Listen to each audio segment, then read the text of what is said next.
great. I just had a muffin.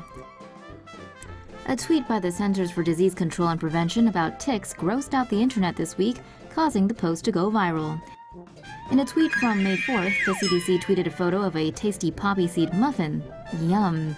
Wait a second, are those ticks? As May is approaching again in the US, it means the start of a 3-month span during which more people will get tick bites. The CDC used a photo of a poppy muffin to compare the size of a tick to a poppy seed, then asked Twitter users to see if they could spot where 5 ticks were on the tasty treat. Can you spot them? These tiny critters carry numerous diseases, most notably Lyme disease. Such diseases are transmitted through the tick's saliva. If not treated, Lyme disease can produce severe arthritis or cause neurological or cardiac problems. The CDC attached a link in the post to show how to prevent tick bites, like pour peppermint oil or Vaseline on the tick to release it from the skin. The article also explains how to avoid ticks by avoiding wooded areas and provided instructions on how to wash your clothes after spending a day outside. But grossed out Twitter users instead focused on the muffin, saying they may never see poppy seed muffins the same way again. Comments range from, "I will never be able to eat poppy seed again," to "potlucks at the CDC must be a hoot," and "can't get tick bites if you're biting them." On Monday, the CDC responded to the reactions with this post, "Sorry, we ticked some of you off. Don't let a tick bite ruin your summer." Stay healthy, everyone. Beware of the tick. Ticks are typically out from spring through summer and early fall, but 2017 is particularly bad, and here's why. The northeastern U.S. had a warmer winter, which means more ticks survived and made a whole bunch of baby bloodsuckers. There's also been an increase in the number of deer and other woodland creatures, which ticks typically rely on as food sources.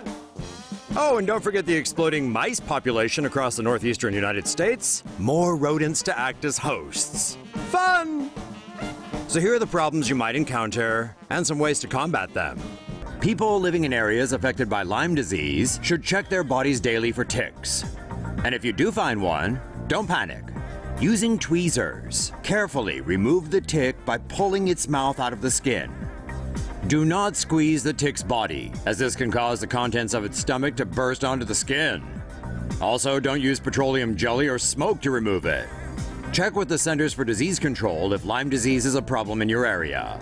Save the tick for lab testing, monitor your health, and if you develop symptoms of Lyme disease, consult a doctor. The Powassan virus is a potentially life-threatening virus transmitted by ticks, including the deer tick. The virus can infect everyone, including children, teenagers, middle-aged people, and the elderly.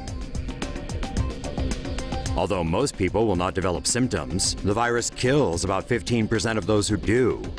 Meanwhile, some 50% of survivors will suffer long-term neurological damage. Others will experience symptoms similar to those of the flu, including fevers and headaches. Whatever you do, don't squeeze that tick! Oh joy! Thanks to an exploding mice population across the northeastern United States, this year looks like it's going to be a bumper one for the ticks that the rodents play host to.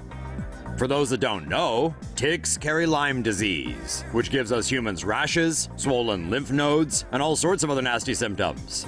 People living in areas affected by Lyme disease should check their bodies daily for ticks.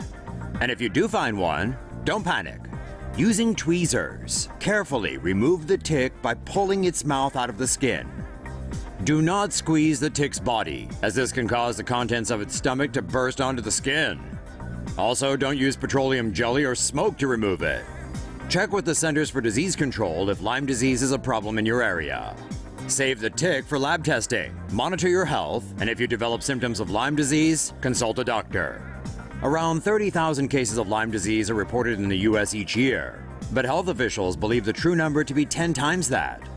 So to avoid becoming another statistic, watch out for the little critters that spread the disease, and know that TomoNews has got your back. Don't forget your bug spray this summer.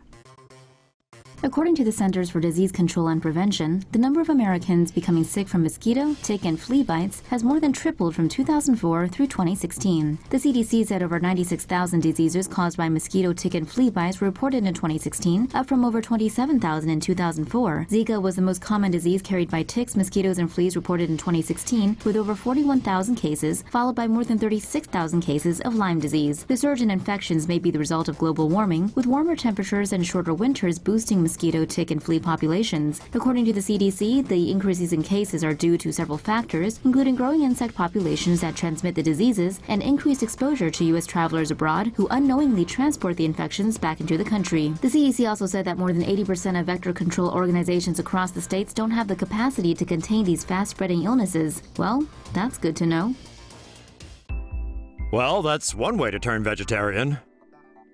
Meat lovers across the U.S. are suddenly finding themselves allergic to meat, all thanks to a pesky little bloodsucker. A bite from a Lone Star tick activates an allergy to the carbohydrate alpha-gal and causes the body to overproduce immunoglobulin E antibodies. Alpha-gal is found in the cell membranes of most mammals and is abundant in pork, mutton, and beef. Eating red meat triggers a reaction that manifests hours later, with symptoms ranging from itching and hives to stomach cramps and even anaphylaxis. So if you're unlucky enough to get bitten, it's sayonara steak and bye-bye bacon. Poultry and seafood, at least, are still safe to eat, unless, of course, you just happen to be allergic to that too. The spread of meat allergy-triggering ticks used to be limited to states in the southeastern U.S., but rising temperatures have caused ticks to spread northward and westward. Scientists have yet to figure out exactly how the tick sends antibody production into overdrive, but suspect it may be something in the insect's saliva. While the allergy currently has no known cure, symptoms may recede over time. For now, it's best to just double up on bug spray and hope to the meat gods you don't get bitten. Ba infestation. A poor sheep and its New Jersey owner somehow wound up riddled with thousands of Asian ticks last year, and nobody knows why or how. An infestation of ticks on a sheep were reported to New Jersey health officials in the summer of 2017 after the animal's owner found them during a shearing session. According to NPR, officials found more than 1,000 ticks on her clothing. When officials visited the site, they found themselves covered in ticks. They removed 1,000 from the animal's paddock and found hundreds more on the sheep. Further analysis found them to be Asian ticks, infectious parasites from East Asia. Officials are unsure how they wound up in New Jersey.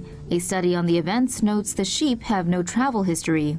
The grass was subsequently cut in the paddock, and both the sheep and property were treated with chemicals. A November inspection found both to be tick-free. But that doesn't mean they died, Tomo sapiens. They could have flocked onto other animals, ramming deeper into the U.S. Sadly, though, the 12-year-old Icelandic sheep reportedly passed away. Scientists discover ancient ticks that fed on dinosaurs. Scientists have discovered a new species of tick called Dinocroton draculae in ancient fossils. The name means Dracula's terrible tick. The ticks were found inside 99-million-year-old lumps of amber from Myanmar. 2 of the ticks were found with a dinosaur feather. 1 was wrapped around it. Researchers say the finding is the first direct evidence that ticks fed on feathered dinosaurs. Scientists suspect the feather belonged to an unknown type of dinosaur or an ancient bird species called enantiornithine. This one gorged so much on dino blood she bloated to 8 times her size and stayed that way for 99 million years. Now that's an epic cheat day.